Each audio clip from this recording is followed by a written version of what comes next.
So రిచ్‌ఇన్‌లో enrol అయిన వాళ్ళకి ఇందులో డాష్‌బోర్డ్‌లో ఉండే ఒక్కొక్క ఆప్షన్ గురించి క్లియర్‌గా ఎక్స్‌ప్లెయిన్ చేస్తాను. ఇక్కడ 3 లైన్స్ పైన క్లిక్ చేస్తే మీకు డాష్‌బోర్డ్ ఆప్షన్స్ కనిపిస్తాయి.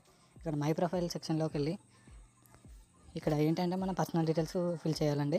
నేము, మీ ఈమెయిల్, ఫోన్ నంబరు, అలాగే మీ జెండరు, అడ్రస్ ఇట్లా అన్నీ ఎంట్రీ చేసిన తర్వాత సేవ్ చేంజెస్ కొట్టాలి. తర్వాత అదే డాష్‌బోర్డ్ ఆప్షన్‌లో కేవైసీ అనే ఆప్షన్‌కి వెళ్ళండి. ఈ కేవైసీ ఆప్షన్ అంటే ఏంటి అంటే మీరు ఎర్న్ చేసిన మనీ ఏ అకౌంట్‌లో క్రెడిట్ అవ్వాలి అనుకుంటున్నారో ఆ అకౌంట్ డీటెయిల్స్ ఇచ్చేయండి ఇక్కడ. నెక్స్ట్ మై కోర్సెస్ అనే ఆప్షన్‌లోకి వెళ్ళండి. మై కోర్సెస్ అనే ఆప్షన్ ఏంటి అంటే అఫిలియేట్ మార్కెటింగ్ గురించి ట్రైనింగ్స్ ఉంటాయండి మీకు. అఫిలియేట్ మార్కెటింగ్ ఎలా చేయాలి, ఎలా చేస్తే లీడ్స్ వస్తాయి, ఎలా చేస్తే ఎక్కువ రీచ్ వస్తుంది, దాని గురించి ట్రైనింగ్స్ ఉంటాయని ఇవన్నీ కంపల్సరీగా వినాలి మీరు. నెక్స్ట్ అఫిలియేట్ లింక్ అండి. అఫిలియేట్ లింక్ ఏంటి అంటే మీరు ఎర్నింగ్స్ స్టార్ట్ అయ్యేది ఇక్కడ నుంచి.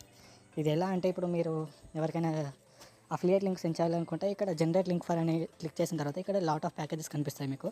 ఇందులో మీరు ఏదైనా ప్యాకేజ్ సెలెక్ట్ చేసుకున్న తర్వాత ఇక్కడ మీకు లింక్ వస్తుంది. లింక్ని కాపీ చేసి మీరు మీ కింద ఎన్రోల్ అయ్యే వాళ్ళకి మీరు సెండ్ చేసుకోవచ్చు అండి. Next wallet transaction. Wallet transaction అంటే ఏంటంటే మనకు ఎన్ని అమౌంట్ వచ్చినాయి, ఎన్ని అమౌంట్ క్రెడిట్ అయింది, ఎంత అమౌంట్ అకౌంట్లోకి డెబిట్ అయింది, దాని డీటెయిల్స్ ఇక్కడ ఉంటాయి. నెక్స్ట్ పే అవుట్ ట్రాన్సాక్షన్ అండి. పే అవుట్ ట్రాన్సాక్షన్ అంటే మీరు విత్డ్రా చేసిన అమౌంట్ మీకు అకౌంట్లో క్రెడిట్ అయిందో లేదో ఇక్కడ చూపిస్తుందండి. నెక్స్ట్ విత్డ్రా రిక్వెస్ట్ అంటే ఏంటి అంటే మీరు ఎర్న్ చేసిన మనీ ఇప్పుడు ఈరోజు అంతా ఒక 1K ఎర్న్ చేస్తారు. 1K ఎర్న్ చేస్తే మీరు అకౌంట్లోకి విత్డ్రా చేసుకోవాలంటే మీరు విత్డ్రా ఆప్షన్లోకి వెళ్ళి మేక్ రిక్వెస్ట్ అని క్లిక్ చేయాలండి. మేక్ రిక్వెస్ట్ క్లిక్ చేసిన తర్వాత రిక్వెస్ట్ ఆప్షన్ క్లిక్ చేస్తే మీకు వితిన్ 24 అవర్స్లో మీకు అకౌంట్లో క్రెడిట్ అయిపోతుంది అమౌంట్.